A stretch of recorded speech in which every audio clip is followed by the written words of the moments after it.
Hello guys, today's topic is a bit dense. For this reason, we may have to refer to more than one book to fully understand the message of Kafka. So buckle up for this crazy ride, like and subscribe as usual, and let's get straight into it. Obviously, we're gonna start with Kafka's most famous book, The Trail, which tells the disturbing, strange story of Joseph K.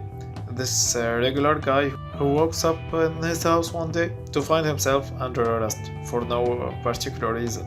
The arresting agents, however, didn't take him away. Instead, they told him to wait for instruction from the Committee of Affairs. From there, we follow Kay's journey searching for justice in a world where bureaucrats and legal people go about their business, processing individuals in readiness for the courts.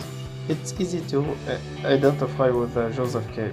He's a working man in a big city, being told that he's no longer free, giving no reason for an arrest.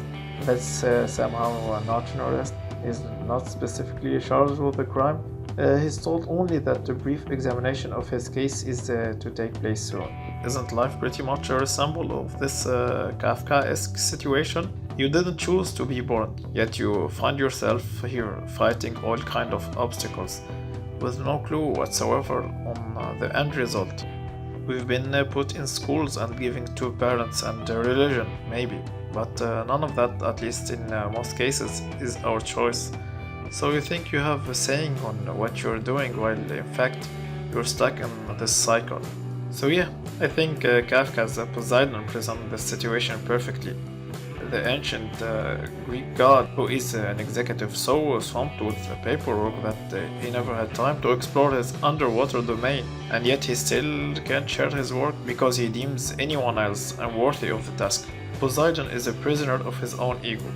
Didn't you once felt like that god when you had to daily prepare your report and do the same Excel file over and over again? And the funny part is that you are so caught up in this circle that you start convincing yourself that you are the only man for the job, and you start complaining to your colleagues about the huge load of work, yet you keep the same attitude, believing that nobody else can do it, or can help.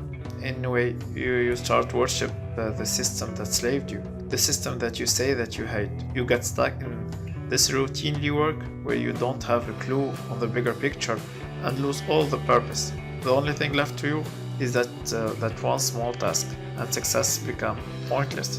So yeah, when it comes to Kafka's vision, it's not only about this kind of complicated, annoying, frustrating experience. Instead, the irony of our reaction and the acceptance of the absurdity of bureaucracy of the modern industrial age.